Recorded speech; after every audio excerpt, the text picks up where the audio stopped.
ये है edu.inside और आज बहुत दिनों के बाद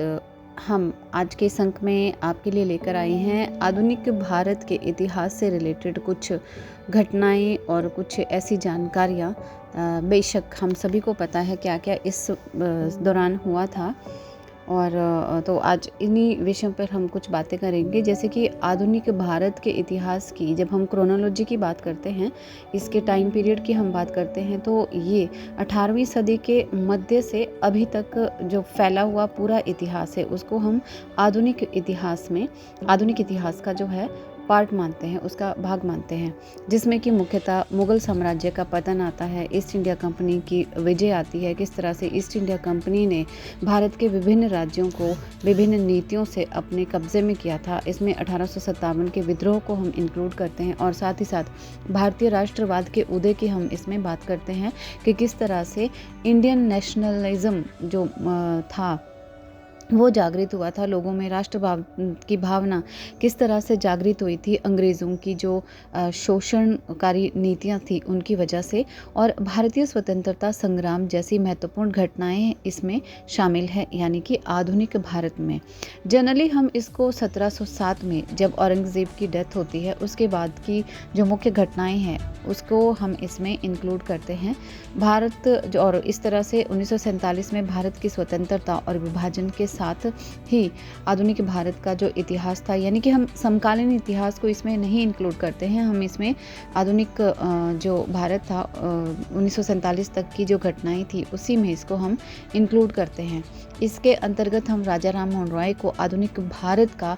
जनक इसमें कंसीडर करते हैं, मानते हैं अकॉर्डिंग टू द हिस्टोरियंस कि राजा राम मोहन रॉय जो कि भारतीय पुनर्जागरण यानी कि इंडियन रेनेसा के जो फादर भी माने जाते हैं, उनके उन्हीं को भारत के आधुनिक इतिहास भारत का जो जनक भी माना जाता है, पिता भी माना जाता है, और जवाहरलाल नेहरू को भी इसमें हम एक आधुनिक भारत के निर्माता के रूप में उनको इसमें इंक्लूड करते हैं। अगर हम बात करते हैं कि इस काल में कौन कौन सी घटनाएं मुख्य रूप से हुई थी आधुनिक भारत में, यानी कि मॉडर्न इंडियन हिस्ट्री जब हम पढ़ते हैं तो इसके अंतर्गत हम कौन सी घटनाओं को इसमें कौन सी ऐसी इवेंट्स हुई थी जिसको हम इसमें इंक्लूड करते हैं, तो सबसे पहले इसके अंतर्गत हम बात करते हैं यूरोपीय शक्ति के आगमन के बारे में, और इसमें किस तरह से जो यूरोपीय शक्तियाँ यानी कि यूरोप से, जैसे कि हम बात करते हैं पोर्चुगीज़ ईस्ट इंडिया कंपनी और ब्रिटिश ईस्ट इंडिया कंपनी, इसके साथ ही हम बात करते हैं इसमें फ्रेंच ईस्ट इंडिया कंपनी और डच ईस्ट इंडिया कंपनी के बारे में, और किस तरह से जो ब्रिटिश ईस्ट इंडिया कंपनी थी यानी कि ब्रिटिश सर्वोच्चता किस तरह से अपना सर्वोच्च बन पाई थी ब्रिटिश ईस्ट इंडिया कंपनी 1750 से लेके 1857 के मध्य में, क्यों कौन सी ऐसी बातें हुई थी जिनकी वजह से ब्रिटिश ईस्ट इंडिया कंपनी जो है वो सर्वोच्च शिखर पर पहुंच गई थी। तो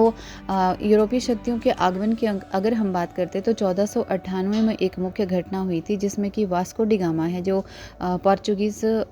यात्री था, समुद्र के रास्ते से जो कालीकट पहुंचा था, जिससे कि भारत में यूरोपीय व्यापार की शुरुआत हुई थी। कहा जाता है कि जब वास्को डी गामा 1498 में भारत पहुंचा था, भारत के कालीकट में पहुंचा था और यहाँ पे साउथ इंडिया में काफ़ी टाइम तक वो रहा था, और वापस जिन जिन देशों के रास्ते से वो जिन यूरोपीय देशों के रास्ते से वो अपने पुर्तगाल वापस पहुंचा था, तो उन देशों में जो वास्को डी गामा था उसके माध्यम से भारत की मसालों के बारे में और दक्षिण भारत में जो मसाले हुआ करते थे, मसालों का व्यापार हुआ करता था, उनके बारे में उसने उन देशों को जानकारी दी थी। इसके साथ ही हम इसमें बात करते हैं मुगलों के पतन और क्षेत्रीय राज्यों के उदय के बारे में, कौन कौन सी ऐसी वजह थी जिसकी वजह से जो मुगल साम्राज्य था, इतना बड़ा मुगल साम्राज्य था, उसका पतन हो गया, उसका डिक्लाइन हो गया, कौन सी उनकी हिंदू विरोधी पॉलिसीज़ थी या उनका जो है धर्म में धार्मिक जो कट्टरता थी जिसकी वजह से भारत के राजाओं ने, भारत के लोगों ने इनको पसंद नहीं किया था, या कौन सी ऐसी दमनकारी नीतियाँ थी जिनकी वजह से मुगल साम्राज्य का जो है वो पतन हो गया था आफ्टर औरंगजेब, या कौन से अंदरूनी इनके षड्यंत्र थे, आपस में जो इनकी लड़ाइयाँ थी अंदरूनी, जो परिवार में रॉयल फैमिलीज़ जो थी उनकी आपस में लड़ाइयाँ थी जिनकी वजह से इनका पतन हुआ था, इसके बारे में भी हम बात करते हैं। और इसके साथ ही क्षेत्रीय जो राज्य थे वो शक्तिशाली बन गए थे, क्योंकि मुग़ल जो रॉयल फैमिलीज़ थी उनके जो लोग थे उनके अंदर आपस में जब राजकुमारों की आपस में लड़ाइयाँ हुई तो उनकी वजह से जो क्षेत्रीय राजा थे वो शक्तिशाली होना शुरू हो गए। और इस बात का लाभ उठाकर उन्होंने मुगलों अपने इलाकों में स्वतंत्र राज्यों की घोषणा कर दी थी। और इसके साथ ही ब्रिटिश ईस्ट इंडिया कंपनी ने भी इसी बात का फ़ायदा उठाया, क्षेत्रीय राज्यों का फ़ायदा उठाया, मुग़ल साम्राज्य के पतन का फ़ायदा उठाया और क्षेत्रीय राज्यों के आपस में फूट का फ़ायदा उठाकर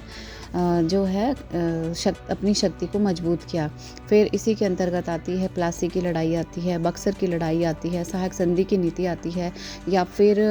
जो लेप्स की नीति आती है। उन नीतियों के माध्यम से जो ब्रिटिश ईस्ट इंडिया कंपनी थी उसने अपने पक्ष को मजबूत किया भारत में। और अगर हम बात करें 1857 के विद्रोह की, तो 1857 का जो विद्रोह था वो एक महत्वपूर्ण घटना मानी जाती है भारत के इतिहास की, क्योंकि ये एक पहला विद्रोह था जो जब तक भारत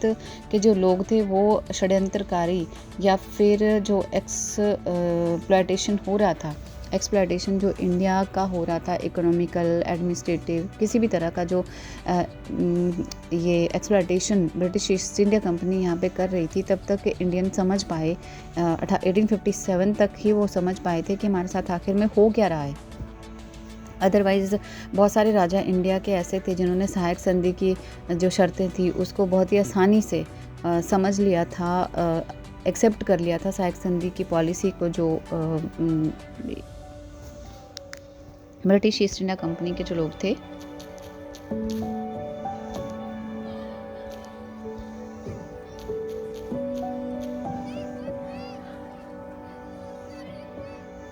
इंडिया के जो लोग थे, भारत के जो लोग थे, वो काफ़ी देर लगी उनको ये समझने में कि सहायक संधि की नीति थी या फिर लेप्स की नीति थी, किस तरह से ऐसी पॉलिसीज़ की वजह से जो ब्रिटिश ईस्ट इंडिया कंपनी थी अपने पैर भारत में पसार पाई थी।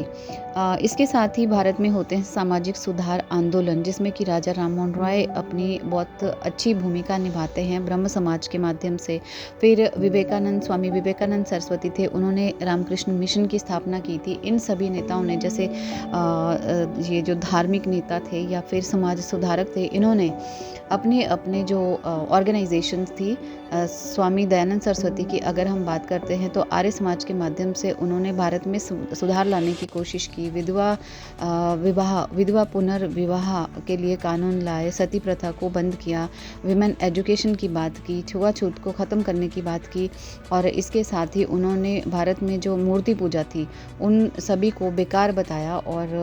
भारतीय लोगों को, जो यूरोपीय लोग थे, जो उनकी अच्छी काम थे या अच्छी नीतियाँ थी, उन पर अमल करने के लिए उन्होंने कहा था। और भारत में जो रूढ़िवादी नीतियाँ थी, जो सदियों से चली आ रही रूढ़िवादिता थी, उसको ख़त्म करने की उन्होंने बात की थी। इसके साथ ही अगर हम बात करें भारतीय स्वतंत्रता संग्राम की, तो इसमें राष्ट्रवाद का उदय हुआ, नेशनलिज्म। अगर नेशनलिज्म का उदय नहीं होता, भारतीयों में राष्ट्रीयता की भावना पैदा नहीं होती, तो राष्ट्र के लिए जो राष्ट्रीय स्वतंत्रता संग्राम चला था वो सफल नहीं हो पाता, जिसके कारण भारतीय राष्ट्रीय कांग्रेस जैसी संस्थाएं बनी। हालांकि मुस्लिम लीग की भी स्थापना हुई और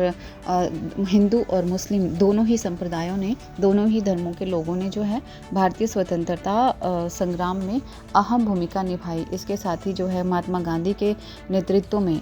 असहयोग आंदोलन चला, नमक सत्याग्रह की स्थापना जो चली थी, उससे भी भारतीय स्वतंत्रता संग्राम के आंदोलन को एक बल मिला। भारत छोड़ो आंदोलन इस दौरान हुआ और इसके साथ ही इस तरह के आंदोलनों ने जो है स्वतंत्रता संग्राम को एक नई दिशा दी थी। इसके साथ ही अगर हम बात करें